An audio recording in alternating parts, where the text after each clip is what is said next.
Coach, your group is shooting a league best 48% from three when the teammates get kick-out passes from Paolo. How much of a tribute is that to his growth as a playmaker and the gravity he has on the floor? Well, I've said it before. The gravity he carries every time he steps on the floor always creates a problem for opponents. And his ability to draw two and find those others, it makes it tougher on a lot of rotations. And so his ability to do that has just been great for us, especially early on in games. Jace has now appeared in 11 straight games for you guys. What are the little things that he's been doing for you that have really built the trust and what you like when you see when he's on the court? Well, first, he stayed ready the entire time. Anytime his number is called, he's the first one up, ready to go first defensively. His tenacity, his energy, his focus. But you can hear him on the bench talking to guys constantly. And I think he's got an old soul, a veteran soul about him, even though he's just a rookie. And I think that's what's given our players as well as coaches confidence in him to be able to step on the floor and contribute right away. Coach, Trey Johnson's been playing really well lately with his shooting ability, being in the starting lineup. How do you guard someone with that type of range? Yeah, over the last 5, shooting 50+%. His ability to get his shot off at any time, get by guys, playing the pick and roll. He's playing with an extreme level of confidence. Finally, finding his groove within the system. With him, it's just different coverages. Be as physical as you can without fouling. But just making him feel our presence. And he's got to see a crowd early to get inside that three-point line. Jamahl, how does, if at all, does Alex Sarr look different compared to his rookie year last year? Yeah, I think there's just a level of confidence he keeps showing. Him obviously being a pick and pop 5, being able to put the ball on the floor. His shot blocking over the last 5 has been incredible. But just his presence around the rim, you can see there's a level of confidence he has in what he's doing and the work that he's put in. So, again, his presence around that rim defensively, but then offensively just looking to be in attack mode more.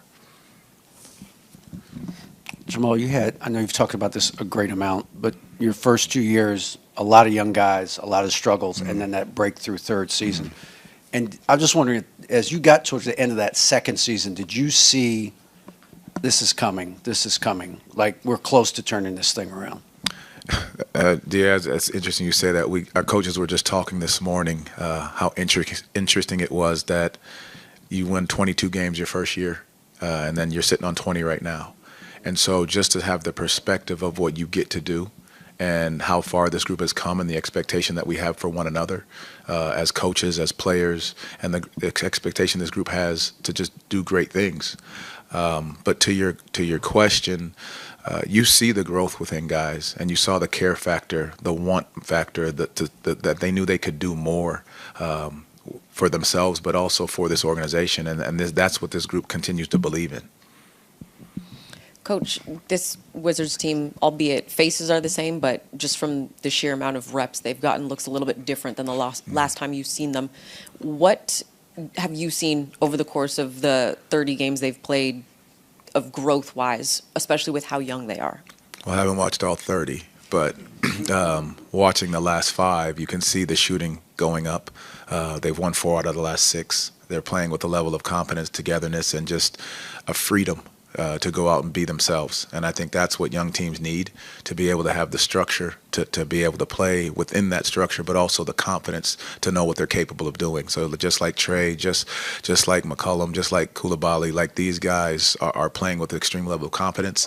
I'm a fan of Bubs. I just love how he plays. I love his energy. I love his focus. I love his toughness. But you can see that within this group, that they're coming together in that regard.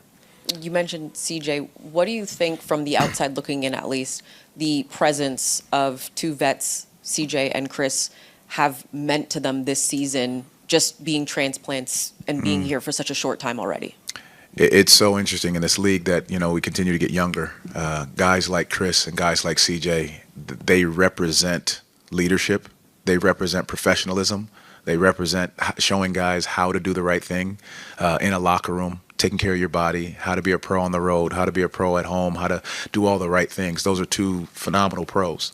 And I think the young guys being able to watch that says a ton to be able to grow. Because as coaches, you can say a lot and teach a lot, but there's nothing like a veteran presence in that locker room to help you get the message across and to do things the right way. So as these guys grow and get older, they now can leave their imprint on the guys coming up in the league. Coach wanted to ask about Noah. He's on 2 straight DNPs after playing 9 minutes in the 8 straight games. How do you operate his minutes? Yeah, I think it's on a different game-to-game basis with Noah. Like, Noah's always going to be prepared. He continues to work, and I know how much he wants to play, and he's able to and capable of playing.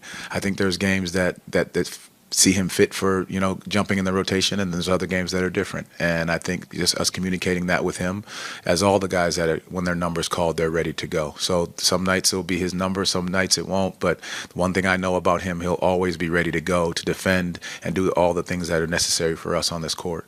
He's shooting 44% from 3. How much do you encourage him taking those shots? Oh, there's been games I tell him I'm upset when he doesn't.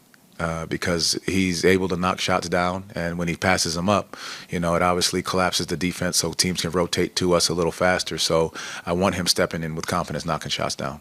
And about his relationship with Tyus Jones, they've been playing 82 minutes together and have a crazy offensive rating of 135. What do you think of that combination? And I should play just those two together if they've got a combination of 135. What I will say is that it goes back to that veteran presence. What we were talking about, CJ and Chris.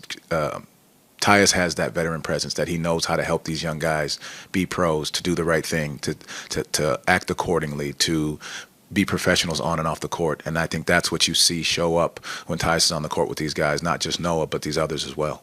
Have you seen Tyus really helping Noah in different aspects of his game? Absolutely. Which ones? Oh, you want to keep going, huh? He just got a dialogue. No, he just constantly talks about the pace of the game, where to find his spots, understanding defenses, knowing where rotations are coming from. In our shoot-around this morning, he asked a great question, and before I could get to it, Tyus was ready to answer it. And so I think it's those things that, like, again, a veteran leader can be able to communicate those things to the young guys as they feel it and see it on the floor. Any update you can share on Jalen Suggs?